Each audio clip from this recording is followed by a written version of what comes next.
gudoomiye ku-xigeenka xisbiga mucaaradka ee waddanka Holland Maxamed Yuusuf Hurre oo warramayay Bulsha TV ayaa ka dareen celiyay xilka gudoomiye ku-xigeenimo ee loo magacaabay. Haddaba waxaa khadka si toos ah ugu jira gudoomiyaha xisbiga mucaaradka ee waddani Maxamed Yuusuf Hurre. Gudoomiye kugu soo dhaweynaya Bulsha TV marka hore. aad iyo aad madmaansantahay wariye Abaadir iyo Bulsha TV ba aad baan idinka mahadcelinay waqtigiina qaaliga ay soo siiseen.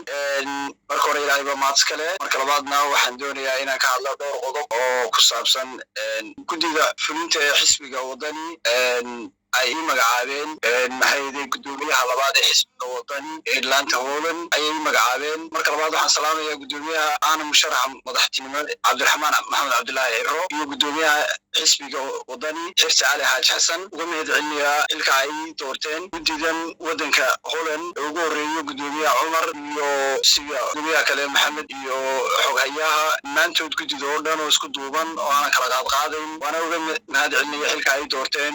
waa xil culus waxaan rajaynayaa inay ii soo duceeyaan dadku dhammaantood. waxaan rajaynayaa inaan kasoo bixi doono haddii ilaahay ka dhigo xilka ay doorteen. bulshada reer Somaliland waxaan ka codsanayaa markii hore aan ahaa gudoomiyaha garabka dhalinyarada ee kulmiye ee laanta Holland sidii wanaagsaneyd ay ila shaqeeyeen. haddana aan ahay gudoomiyaha ku-xigeenka labaad ee waddanka Netherland ee xisbiga mucaaradka ee waddani. waxaan ka codsanayaa sidii wanaagsaneyd markii hore ay ila shaqeeyeen haddana aan ahay xisbiga mucaaradka ee waddani gudoomiyaha ku-xigeenka labaad sidii wanaagsaneyd ay ila shaqeeyeen inay ila shaqeeyaan oo doorashadiina ay soo dhowdahay haddii ilaahay ka dhigo oo ay tahay 13 November insha allahu tacaala ay garabkayga istaagaan haddii ilaahay ka dhigo si aanu maxay doorashadani nagu qabsoonto aynu kursigana u fuulo haddii aynu mucaaradka nahay.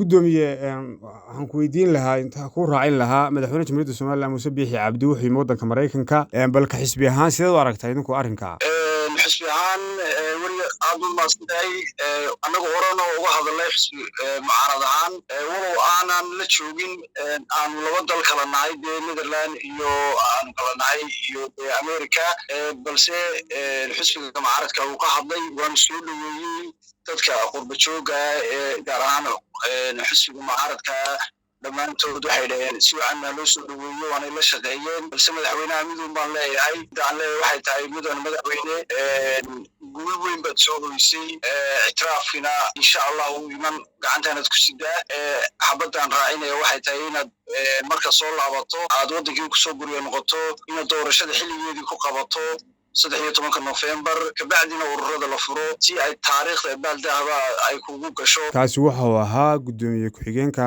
xisbiga mucaaradka ee waddani isla markaana ku sugan waddanka Holland Maxamed Yuusuf Hurre. gudoomiye kaaga mahadcelinaa waqtigaaga muhiimka ah ee aad la wadaagtay adiga aad mahadsantahay. aad iyo aad u mahadsantahay wariye Abaadir. Maxamed Abaadir Bulsha TV Hargeysa.